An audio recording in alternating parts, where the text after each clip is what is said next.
Hello दोस्तों, आप सभी को गुलाब जामुन जैसी मीठी मीठी नमस्कार। और उसी के साथ आप लोगों का स्वागत है मार्केट के पैचअप या ब्रेकअप शो में। आज के दिन डिस्कस करेंगे हम एक तो हमारी मार्केट को कैसी रह सकती है कल के दिन मार्केट की नीयत, और उसी के साथ साथ क्या इंपॉर्टेंट लेवल निकल कर आती है निफ्टी में, उसे हम स्टडी आउट करने की कोशिश करेंगे। और साथ ही साथ कल के दिन होने वाले मिड कैप निफ्टी और बैंक की एक्सपायरी, और साथ ही साथ कल के दिन होने वाली है जन्माष्टमी। तो आप सभी को जन्माष्टमी की हार्दिक हार्दिक बधाई हो। और एक एसएमई आईपीओ जिसकी होने वाली क्लोजिंग रिसोर्सफुल ऑटोमोबाइल की, तो वहां पर क्या रहेगा मेरा फाइनल डिसीजन, उसे हम स्टडी आउट करेंगे।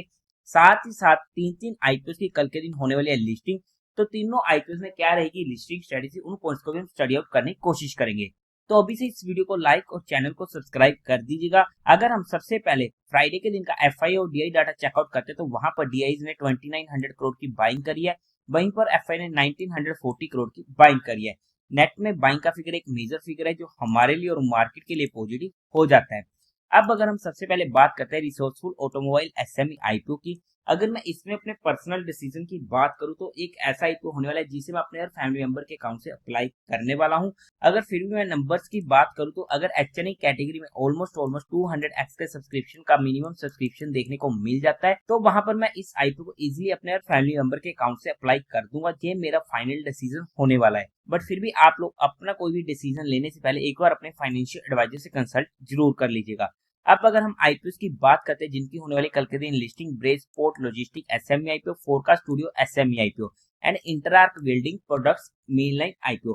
पर्सनली मुझे इंटरआर्क बिल्डिंग का आईपीओ अलॉट हुआ है। अगर मैं इन तीनों में अपनी लिस्टिंग स्ट्रेटेजी की बात करूं तो सबसे पहले अगर मैं इंटरआर्क की बात करता हूं, तो यहाँ पर जैसे ही आईपीओ लिस्ट होता है तो वहां पर मैं 50% क्वांटिटी को इमीडिएट बुक करूंगा, और बाकी रिमेनिंग 50% क्वांटिटी को पहले 1 घंटे के लो पर ट्रेल करने की कोशिश करूंगा। ये इसमें मेरी पर्सनल लिस्टिंग स्ट्रेटेजी होने वाली है। और अगर मैं बात करूं दोनों एसएमई आईपीओ की, तो वहां पर जनरली मेरी एसएमई आईपीओ में यही लिस्टिंग स्ट्रेटेजी होती है कि जैसे वो आईपीओ लिस्ट होते हैं मैं वहां पर इमीडिएट बुक करने की कोशिश करता हूँ। उसके बाद वो आईपीओ डबल हो रहा है, ट्रिपल हो रहा है या आधा रह रहा है, मुझे उससे फर्क नहीं पड़ता। मेरा काम था लिस्टिंग लेना, मिला तब भी ठीक, नहीं मिला तब भी ठीक, मैं वहां पर एक बार के लिए एग्जिट हो जाता हूँ। बट एक ऐसा आईपीओ ब्रेज पोर्ट लॉजिस्टिक जो मुझे काफी अच्छा लगा था जब हमने इस आईपीओ की डिटेल्ड रिव्यू वीडियो भी स्टडी करी थी, क्योंकि एनएससी की रेगुलेशन के बाद कोई भी एसएमई आईपीओ 90% के ऊपर नहीं लिस्ट हो सकता है। तो अगर वहां पर मुझे आईपीओ अलॉट हुआ होता तो एक ऐसा आईपीओ होता, अगर मैं थोड़ा सा अग्रेसिव प्लेयर होता तो इसे मैं वहां पर थोड़ा सा होल्ड करने की कोशिश करता, क्योंकि यहाँ पर मुझे उम्मीद रहती कि जहां पर अपर सर्किट लगने के ज्यादा चांसेस हो जाते हैं। मतलब ज्यादा चांसेस ऐसा नहीं कि 80% अपर सर्किट लगेगा, 20% की प्रोबेबिलिटी, और नॉर्मली 60% जहां पर प्रोबेबिलिटी हो जाएगी अपर सर्किट और 40% प्रोबेबिलिटी हो जाएगी लोअर सर्किट की, क्योंकि जब पूरी की पूरी चीज हो जाती है गैम्बलिंग। तो वहां पर अगर हम थोड़े से अग्रेसिव हैं तो वहां पर मैं इस चीज पर थोड़ा सा शायद एक्टिव रह जाता, और मैं वहां पर थोड़ा सा इसे होल्ड करने की कोशिश कर जाता। क्योंकि जितने भी हमने पीछे कुछ आईपीएस को स्टडी किया है वहां पर हमें ये स्ट्रेटजी अच्छे से लगती हुई देखने को मिली है। बट क्या हर बार लगेगी? बिल्कुल भी नहीं लगेगी, कभी ना कभी हम भी गलत होंगे। बट ओवरऑल में अगर हम सही रह रहे हैं तो हमें एक अच्छा मुनाफा हो जाता है। अगर मुझे ये आईपीओ अलॉट नहीं हुआ है तो वहां पर क्या मैं ओपनिंग पे इसको खरीद कर अपर सर्किट्स के मजे ले सकता हूँ? वहां पर हमारा काम और भी ज्यादा रिस्की हो जाता है, क्योंकि एक तो अगर हमें पहली कट ऑफ प्राइस पे मिला तो वहां पर हमारा रिस्क फैक्टर कम हो गया।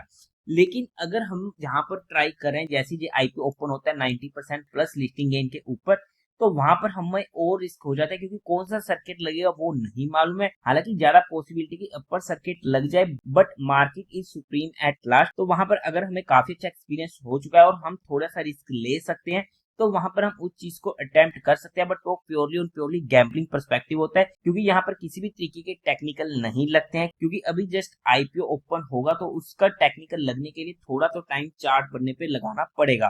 क्या ये सेम चीज मैं फोरकास्ट स्टूडियो के साथ करता, तो वहां पर फोरकास्ट स्टूडियो में एज कम्पेयर टू ब्रेसपोर्ट लॉजिस्टिक हमारा रिस्क फैक्टर और ज्यादा इंक्रीज हो जाता। तो मैं पर्सनली वहां पर फोरकास्ट में ना जाता और सिर्फ ब्रेसपोर्ट लॉजिस्टिक में ये चीज अप्लाई करने की कोशिश करता। बट ये मेरी लिस्टिंग स्ट्रेटेजी होती तीनों ही आईपीएस में, अगर ये मेरे पास होते। बाय द वे जिन भी लोगों को ये आईपीएस अलॉट है उन सभी को कांग्रेट्स, और कोई भी एक्शन लेने से पहले एक बार अपने फाइनेंशियल एडवाइजर से कंसल्ट करके कोई फाइनल एक्शन लीजिएगा। अब अगर हम हमारी मार्केट की बात करते हैं तो उससे पहले आप लोगों को म्यूचुअल फंड में या इंश्योरेंस सेगमेंट में किसी भी तरीके कोई भी हेल्पलाइन की जरूरत है, आप लोग चाहते हो कि being a mutual fund distributor हम आपका पैसा मैनेज करने में आपकी हेल्प करें, तो आपको डिस्क्रिप्शन में मेरा फोन नंबर मिल जाएगा, आप मुझसे कांटेक्ट कर सकते हैं। अगर हम मार्केट की बात करते हैं तो जैसा कि हमारी बात हुई थी लास्ट डे पर कि 24,860 का लेवल हमारे लिए इंपॉर्टेंट होने वाला है रेजिस्टेंस, और वहीं से मार्केट हमें रिवर्सल देता है। एक छोटी सी मूव हमें 2-3 बार देखने को मिली है, जहां पर अगर हमारी एंट्री हुई तो हमारा काम हो चुका था। अब अगर हम कल के लिए मार्केट की बात करते हैं तो अभी भी हमारे लिए इमीडिएट लेवल बने रहेगा 24,860 से 870 का लेवल। अगर इस लेवल को क्रॉस करके ऊपर की साइड जाते हैं तो हमें ऊपर की साइड मूव देखने को मिल सकती है, और वहां पर हमारे पास मेजर रेजिस्टेंस रहेगा 25,080 का लेवल। नीचे की साइड अगर हम बात करते हैं, अगर 24,780 का लेवल टूटता है तो वहां पर हमें 24,700 से 670 तक के लेवल देखने को मिल सकते हैं, और ये हमारे लिए मेजर सपोर्ट का काम करेगा। अगर जहां पर हमें मिलता है तो वहां से हमें बाउंस की उम्मीद रहेगी, बट किसी भी सिनेरियो में हमारा स्टॉप लॉस 30 पॉइंट से ज्यादा का नहीं होना चाहिए।